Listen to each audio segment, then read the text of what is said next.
आज सामाजिक न्याय और अधिकारिता मंत्रालय द्वारा बाराबंकी में जो हमारे दिव्यांग भाई बहन होते हैं उनके लिए निःशुल्क सहायक उपकरण वितरण का कार्यक्रम था और बड़ी संख्या में माननीय हमारे मंत्री जी सतीश शर्मा जी, हमारे जिला पंचायत के अध्यक्ष, हमारे विधायक जी, हमारे भाजपा के लोग सभी यहाँ पर साथ रहे हैं और लगभग 2 करोड़ के आसपास के उपकरण सहायक उपकरण बांटे हैं हमने और इनकी संख्या भी 1327 संभवतः रही है।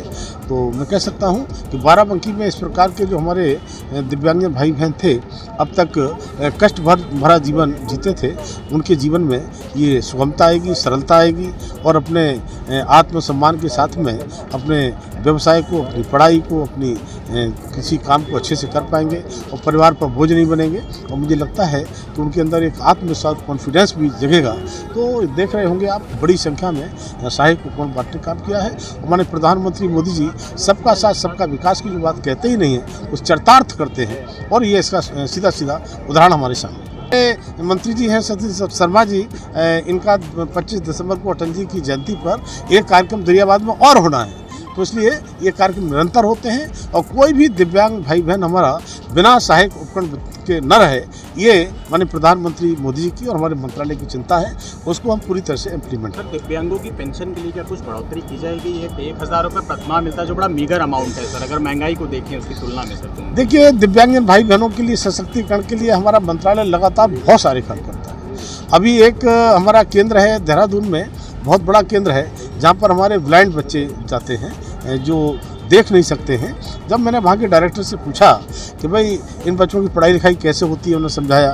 मैंने कहा लग रहा है कि ये हाई स्कूल इंटर से ज़्यादा नहीं बच्चे पढ़ पाते होंगे। उन्होंने कहा नहीं, हमारे बच्चे केवल हाई स्कूल इंटर नहीं, वो IITN से लेकर के सब क्षेत्रों में जाते हैं और हमारे यहाँ से 3 बच्चे IAS अफसर बने हैं। तो इसलिए हमारा मंत्रालय सभी क्षेत्रों में काम करता है। इस देश की सर्वोच्च पद पर राष्ट्रपति आदरणीय द्रौपदी मुर्मू जी जब अपना जन्मदिन मनाती हैं 20 जून के लिए, वो भी हमारे दिव्यांग भाई बहनों के बीच में मनाती हैं, बच्चों के बीच में मनाती हैं।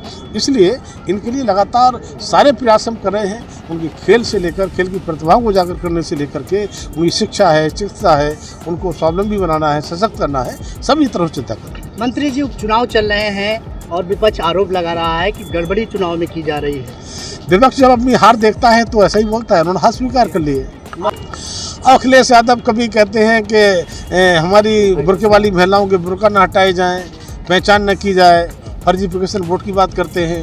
तो पता चलता है कि जो लोकतांत्रिक व्यवस्थाएं हैं या निर्वाचन आयोग की व्यवस्थाएं हैं, उनको भी ये चेंज कराना चाहते हैं। तो जब से हरियाणा के चुनाव परिणाम आए हैं, तब से सारे विपक्षी दल लोग, इंडी गठबंधन के लोग परेशान हैं, हताश हैं। तो मैं कह सकता हूँ, चाहे वो झारखंड हो, चाहे महाराष्ट्र हो, हरियाणा की तरह से हमारे भावी चुनाव परिणाम भाजपा के पक्ष में आएंगे और उत्तर प्रदेश में मुझे लगता है कि सभी पर कमल खिलेगा। मंत्री जी, आपने कहा कि महंगाई को हम कंट्रोल करेंगे और जो चावल है, दाल है और ये अभी आपने प्याज की भी बात किया, इस बार प्याज ने सबको रुलाया है। देखिए, जरा भी कीमतें ज़्यादा होती हैं तो हमारा मंत्रालय कीमतों को नियंत्रण करने का काम करता है और इसीलिए हमारे मंत्रालय ने दिल्ली में पहले ही लॉन्च कर दिया है। अब हम उत्तर प्रदेश में लखनऊ में भी लॉन्च किए हैं और प्याज की बात कह रहे हैं, प्याज हमने केवल 35 रुपये किलो प्याज लॉन्च किया है। तो इसलिए आम आदमी को प्याज भी ठीक मिले, भारत दालें ठीक मिले, भारत आटा, भारत चावल, उनके बहुत ही मुनासिब और अच्छे रेट। लहसुन भी मिलेगा। बोर्ड की मांग हो रही है मंत्री जी, सबसे बड़ी सस्ते राशन भी आज लॉन्च करें। सस्ता राशन, भारत आटा, भारत दाल, भारत चावल और भारत दाल, ये मूंग की दालें, ये दालें और प्लस प्याज, ये हम लॉन्च करने जा रहे हैं और कम से कम कीमत पर। तो मुझे लगता है कि आम जनता के लिए कैसे और सुविधा मिले, इसकी चिंता भारत सरकार करती है। एक आखिरी सवाल सर, कितने लोगों को यहाँ पे आपने बाईसाइकिल से वो दिया? बाराबंकी में 1008 लोग चिन्हित किए थे, जिसमें 757 लोगों को आज हमने दिया है। शेष हमारे बचे हैं, वो हमें दरियाबाद में माननीय मंत्री जी के क्षेत्र में देना है और इसके बाद में और भी बढ़ेंगे, उनको हम सबको देंगे। जितने भी चिन्हित किए जाएंगे सबको।